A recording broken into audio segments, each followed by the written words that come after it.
In other words, it's like you make the best out of a bad situation, and sometimes in life that's exactly what it is. It's making the best of a bad situation. It isn't even making something good out of a bad situation. It's just doing the best that you can. Nice, Galen. 6 million other people, 6 million other Jews died. 14 million people in those concentration camps, and all you can think about is yourself that you're here. But obviously, if he hadn't gone that direction, I wouldn't be here. So I can mine something good from it. And it's not like a selfish, well, at least I made it. No. It creates a level of responsibility. I shouldn't be here. A lot of us shouldn't be here. And so then that creates a responsibility almost to the people who weren't here, who didn't make it. So I wonder how many of them would like to switch places with me. I mean, it's a massive responsibility for the people who sacrificed and came over. So it's almost like you have to do something in your life to make it matter. I think it was in this class before, I've talked about the sacrifices of our parents, our grandparents, the people who struggled and brought us here and have us here and are taking care of us, raising us. I mean, it creates a massive responsibility if you accept it. And what you do with that responsibility, it really is up to you. Because you might be like, I didn't ask this responsibility. I didn't want this responsibility. Yeah, but what are you doing otherwise in your life? Isn't it a neat thing to give yourself something to strive for and to attain? I want to be the absolute best I can possibly be. Why? To honor the sacrifice of my parents or the grandparents or the people who didn't make it so that you could.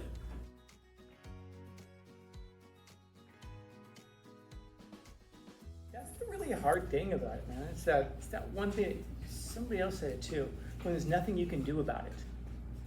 Because we have that tendency is that I want to be able to do something about it. And actually a few of you have said something along those lines, or at least kind of hinted towards it, that the really hard blows in life are those things that we never see coming or that we can't do anything about. It's even worse when you do see it coming and you can't do anything about it, like a disease or old age or dementia, something like that. But at least when you get hit and you don't see it coming, it's over and done with, man. But it's that sense of helplessness that's in there, because there's a big part of feeling strong is, again, feeling like there's something that I can do about it. I've been hit before, but if I can physically pick myself back up and then go forward anyway and trust that process, I can do something about it. But when it's something like losing parents, losing loved ones, and you have to see it happen, there's nothing that you can do about it, it can very well send a message to a personality that you can't do anything about the tragedies of life. And that's one of the things that can make life so tragic. It's when you feel like you can't do anything about it. And can you do something about some things? Some things, yeah, but a lot of things you just simply can't, man. And so the best that you can do is kind of, pick up a good lesson from it. Like, I remember one time my mom is very Irish, loved Ireland, very Irish. And I asked her one time you've heard about the luck of the Irish before? She's like, oh, the Irish are so lucky. If you know anything at all about Irish history, these are the least lucky people on the face of the planet, man. The luck of the Irish is like, you step in a pile of dog shit and you don't get any on your shoelaces. And you're like, oh, it must be me lucky day. I got none on my shoelaces. In other words, it's like you make the best out of a bad situation. And sometimes in life, that's exactly what it is. It's making the best of a bad situation. It isn't even making. In other words, it's like you make the best out of a bad situation. And sometimes in life, that's exactly what it is. It's making the best of a bad situation. It isn't even making something good out of a bad situation. It's just doing the best that you can. And then that's how you can grow from it. It isn't like in any situation you can either grow from it or not. But trying to set your mindset. That's why I asked JJ, do you believe any of that? Because he said something in the middle of his statement about not running away from pain, but instead accepting or embracing it, something to that effect. That's what I was thinking of when I asked him, do you believe any of that? Because it sounds good in theory.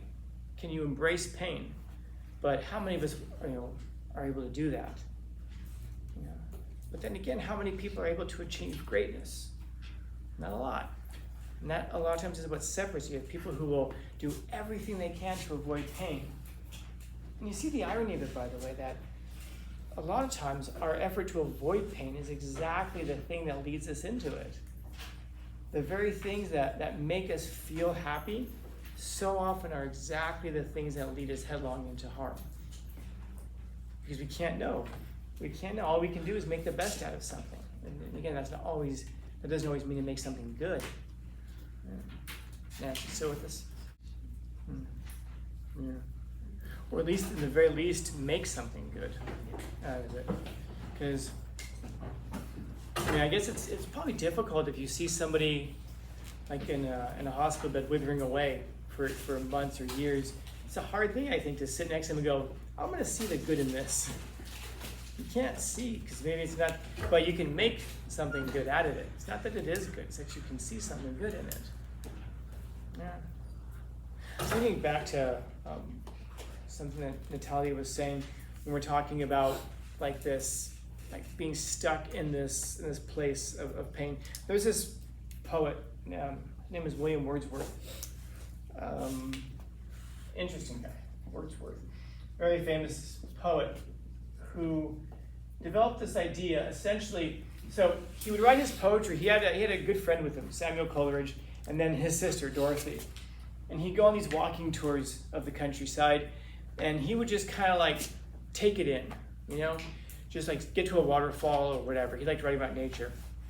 And his sister, Dorothy, would go with him, and she would keep very meticulous notes about, Sweetwater waterfall or whatever. And she would point out, got to the waterfall early afternoon, sun was blah, blah, blah, temperature, blah, green grass here, and just like take notes, almost like a journalist on what she saw. And Wordsworth would just kind of sit there and be like, and absorb it. And then, weeks, years later, he would then use those journals to remember that scene that he was at. Because he realized that when you're in the middle of experiencing something that's really emotional or beautiful, it's overpowering, it's damn near impossible to take a pen and then write down something smart about it. Because you're too overwhelmed with emotions. And so, and in life, sometimes we have to realize that, like, we might just be too overwhelmed at this moment right now to deal with it. He used to call it a spontaneous overflow of powerful feeling. You just encounter something, something beautiful, something scary, something fill in the blank, but it's spontaneous, it's just out of nowhere, and it's an overflow. You can't contain it all. And the feeling is powerful. It isn't just like, oh, this is a good cheeseburger. It's a spontaneous overflow of powerful feeling. And then, weeks, again, months, years later, he would look at his sister's journals. And then, now the overwhelming power of that moment has passed, but by reading her journals, he could remember, and he's able to process it years later. Yeah, it was a waterfall, but you know what? That waterfall symbolized something else that was going on in my life at the time, whatever. And he called it emotions recollected in tranquility. Emotions that later on you could remember what you were going through back then, and then you can make sense of it. Sometimes we look at a situation like losing a loved one or whatever, where at that moment it's hard to it's almost weird to say there's something good in it. Now, the truth is there is something good in it. There's something good in almost anything. Almost anything. Like, I even think back to when I was a little boy. I met my grandfather, but he died when I was very little. My mother tells me a story where we were at a family something, and he used to always wear long sleeves. And I guess one day it was pretty warm, and his sleeves were up a little bit, and he had a tattoo on his arm, a number on his arm. And I asked him, "What is that, Grandpa?" And he said, "It's nothing." He pulled his sleeve back down. Can anybody guess what that number was? Was it like for the concentration camps? Yeah, my grandfather was in a concentration camp in Germany. Yeah. Now, he died when he was much older at that point, of course, and he died before I was able to get old enough to talk to him about it. But apparently he didn't like talking about it. It was too traumatic for him. He would just kind of cover it, and then he would keep that there. And it trips me out when I think about, he was at Auschwitz, the actual Auschwitz, which means that when he, at some point, got off of a train, there was Josef Mengele and the other Nazi doctors telling people left, right, right, left. And whichever way you went determined if you were going to live just that day. Who knew about the next day or the next day? But if you went one way, you died immediately. If you went this way, you were kept alive for a while. If Mengele had told my grandfather right instead of left, I wouldn't be here right now. And that's something so arbitrary. And that means that there's a lot of people who are not here right now because Mengele said to go the other way. I mean, why my grandfather? Was it because he was walking upright? Why not somebody else? Because they got a leg cramp in the train and then he thought they must have had a bad leg, so he had him go off and die? Something so incredibly arbitrary like that. You can sit there and go, is there any meaning in that? Is there any purpose in that? I don't know, but is there anything good in that? It's like, yeah, I'm here. Nice, Galen. 6 million other people, 6 million other Jews died. 14 million people in those concentration camps, and all you can think about is yourself that you're here. But obviously, if he hadn't gone in that direction, I wouldn't be here. So I can mine something good from it. And it's not like a selfish, well, at least I made it. No. It creates a level of responsibility. I shouldn't be here. A lot of us shouldn't be here. And so then that creates a responsibility almost to the people who weren't here, who didn't make it. So I wonder how many of them would like to switch places with me. How many of those great-grandchildren or grandchildren would like to switch places with me and be here instead? And I mean, it's a massive responsibility for the people who sacrificed and came over. So it's almost like you have to do something in your life to make it matter. I think it was in this class before, I've talked about the sacrifices of our parents, our grandparents, the people who struggled and brought us here and have us here and are taking care of us, raising us. I mean, it creates a massive responsibility if you accept it.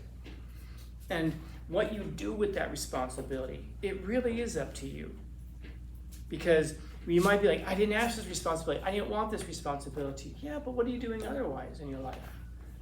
Isn't it a neat thing to give yourself something to strive for and to attain?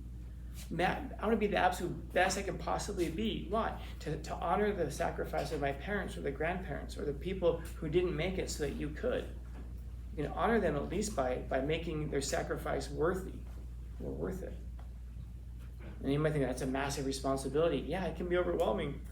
Because if you take it so seriously, if you find yourself wasting time, and I don't mean like resting or downtime, I'm talking like you find yourself actually wasting your life with things that can really wear on you, make you feel like you're not good enough. And so maybe that's a good thing because it encourages you to become good enough, but you shouldn't allow it to be so heavy that it stops you from becoming good enough. Expectations aren't a terrible thing, especially the ones that you willingly accept. It's just crazy, man. The guy puts on a helmet, goes out there on Fridays and surrounds himself with people who are trying to kill him.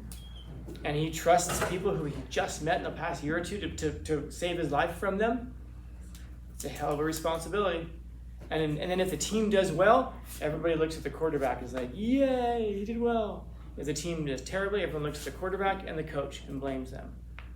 So it's a hell of a responsibility to take on. I mean, he takes it on willingly every day, every weekend. And I don't know how much of that weighs on you when you're in practice to realize, how we do this weekend bears not just on me, but everybody around me.